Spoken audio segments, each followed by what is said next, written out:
নমস্কাৰ। আমি নেৰেশ্যনৰ বিষয়ে আলোচনা কৰি আছো। নেৰেশ্যনত আমি ইতিমধ্যে টেন্স কেনেধৰণে পৰিৱৰ্তন হয় এই বিষয়ে আলোচনা কৰিছো। আজি আমি আলোচনা কৰিম নেৰেশ্যন এণ্ড আদাৰ চেঞ্জেছ। মানে ভিডিঅ'টো দীঘলীয়া হয় কাৰণে মই আজি কিছু আগতীয়াকৈ লিখি লৈছো আৰু মানে সেই গতিকে মানে কথাখিনি মই মানে পঢ়ি দিব বিচাৰিছো। মানে আমাৰ এডভাৰ্ব বা প্ৰনাউন বা এডভাৰ্বিয়েল ফ্ৰেজ এইবিলাক আমাৰ মানে কি হয় নেৰেশ্যনত ডাইৰেক্ট স্পীচৰ পৰা যেতিয়া ইনডাইৰেক্ট স্পীচলৈ নিয়া হয় তেতিয়া পৰিৱৰ্তন হয়, মানে সলনি হয়। সেই বিষয়ে মই ক'বলৈ ওলাইছো। এতিয়া কোনবোৰনো মানে আদাৰ চেঞ্জ হয় সেই বিষয়ে ক'বলৈ মই ওলাইছো। মই লিখি দিছো যেনে দিছ, THIS দিছ, THA ডেট, বা দিছ, THESE দিছ, দিছটো সলনি হয় ডজ। ঠিক এদৰে নাও, NOW নাও, নাওটো সলনি হয় then, THEN then. Today, TODAY today, টুডেটো সলনি হয় আমাৰ that day. yesterday, YESTERDAY yesterday টো আমাৰ সলনি হয় the day before, BEFORE before. The day before yesterday, the day before yesterday এইটো সলনি হয় আমাৰ 2 days before। ঠিক সেইদৰে টুমৰো, টুমৰোটো আমাৰ সলনি হয় দি নেক্সট ডে অৰ নতুবা দা ফলোয়িং ডে। ঠিক মানে এই দুটালৈ সলনি হয়। দি ডে আফটাৰ টুমৰো এইটো সলনি হয় ইনডাইৰেক্ট স্পীচত ইন 2 days টাইম। ঠিক সেইদৰে next week, next week, year or month এইটো আমাৰ সলনি হয় the following week, year, month etcetera. ঠিক সেইদৰে last week, month, year etcetera সলনি হয় the previous week, month, year. ঠিক সেইদৰে আমাৰ এ মান্থ, ইয়াৰ এটচেট্ৰা এগোটো সলনি হয় a month, year before or the previous month, year, etc. ঠিক এনেধৰণে আমাৰ মানে এডজেক্টিভবোৰ বা এডভাৰ্বিয়েল ফ্ৰেজ বা প্ৰনাউনবোৰ সলনি হয়। আমাৰ এই দিছ বা ডেট বা দিছ বা ডজ এইবিলাক সলনিৰো আমাৰ নিয়ম আছে, আমি পাছলৈ আলোচনা কৰিম। এতিয়া এই কেনেধৰণে ডাইৰেক্ট স্পীচৰ পৰা ইনডাইৰেক্ট স্পীচলৈ সলনি হয় সেই বিষয়ে আমি জানিবলৈ হলে আমি উদাহৰণৰ মাধ্যমেৰে আমি জানিব পাৰিম কেনেধৰণেনো আমাৰ সলনিবোৰ হয়। উদাহৰণ দিলে আমি সহজে বুজিব পাৰিম। মানে উদাহৰণ স্বৰূপে এজ ফৰ এক্সাম্পল বা যেনে আমি যি ধৰণে কওঁ যেনে যেনে আমি ডাইৰেক্ট স্পীচত এনেধৰণে ক'ব পাৰো ৰকি said, Rocky said, I am not going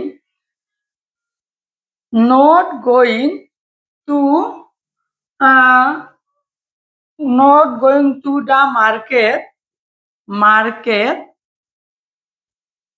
market today।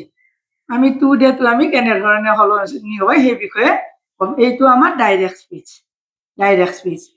এতিয়া আমি যেতিয়া ইনডাইৰেক্ট স্পীচত আমি এই টুডেটো কেনেধৰণে সলনি হয় সেই বিষয়ে আমি ক'বলৈ ওলাইছো।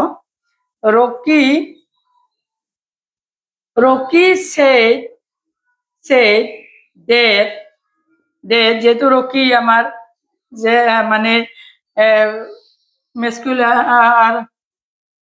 জেন্ডাৰ, এতিয়া আমি হি ব্যৱহাৰ কৰিব পাৰো। হি was not going to the market টুডেটো আমি এনেধৰণে ডেট ডে ব্যৱহাৰ কৰিব পাৰো। আমি ডেট ডে এইটো আমাৰ ইনডাইৰেক্ট স্পীচ। ইনডাইৰেক্ট স্পীচ, এইটো হৈছে ইনডাইৰেক্ট স্পীচ। ঠিক এনেদৰে আমি টু দে ঠাইত আমি এনেকে ডেট দে ইউজ কৰোঁ মানে ইনডাইৰেক্ট স্পীচত। আন এটা আমি উদাহৰণ দিব বিচাৰিছো।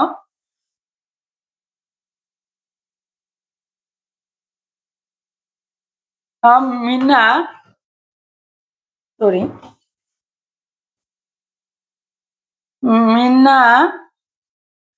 Mina said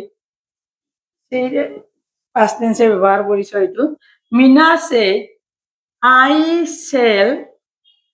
I shall eat bread tomorrow এইটো আমাৰ ডাইৰেক্ট স্পীচ। এইটো যেতিয়া আমি ইনডাইৰেক্ট স্পীচলৈ নিম, মিনা said that, মিনা যেহেতু আমার ফেমিনিন জেন্ডার, ইয়াতে আমি সি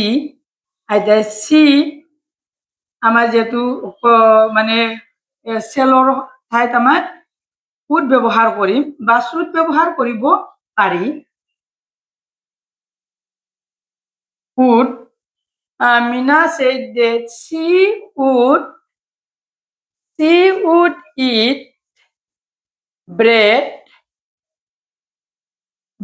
tomorrow ঠাইত আমার next day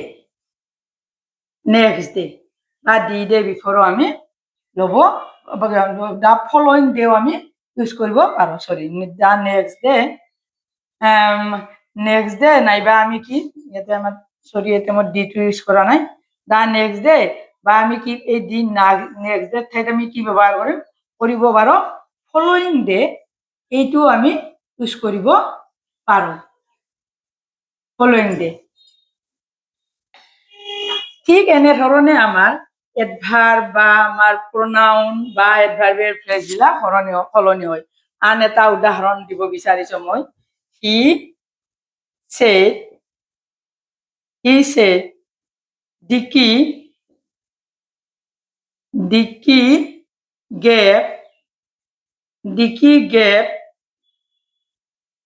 gave me a pen last week. মই বোধহয় ইনভাৰ্টেড কমা এটা আগৰ উদাহৰণত দিবলৈ পাহৰিছো। এনেকৈ আমাৰ ইনভাৰ্টেড কমাটো ক্লজ কৰিব লাগিব। উইথ এইটো আমাৰ ডাইৰেক্ট স্পীচ। এতিয়া আমি ইনডাইৰেক্ট স্পীচলৈ নিবলৈ হ'লে হি said that ডিকি, আমি ডিকিটো আমি ডিকিয়ে ইউজ কৰিব পাৰোঁ। এইবাৰ আমি পাষ্ট টেন্স ইউজ কৰিছো। ডিকি যেহেতু সিম্পল পাষ্ট, ডিকি আমার পাস্ট পারফেক্ট টেন্সলৈ যায়। হেড গিভেন হব, যেহেতু আমার পাস্ট পার্টিসিপল। গিভেন হিম, যেহেতু ডিকি এইটো মিটো হিম হব, ডিকিক দিছে।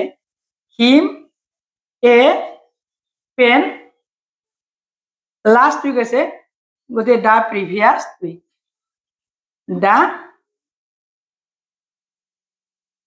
the previous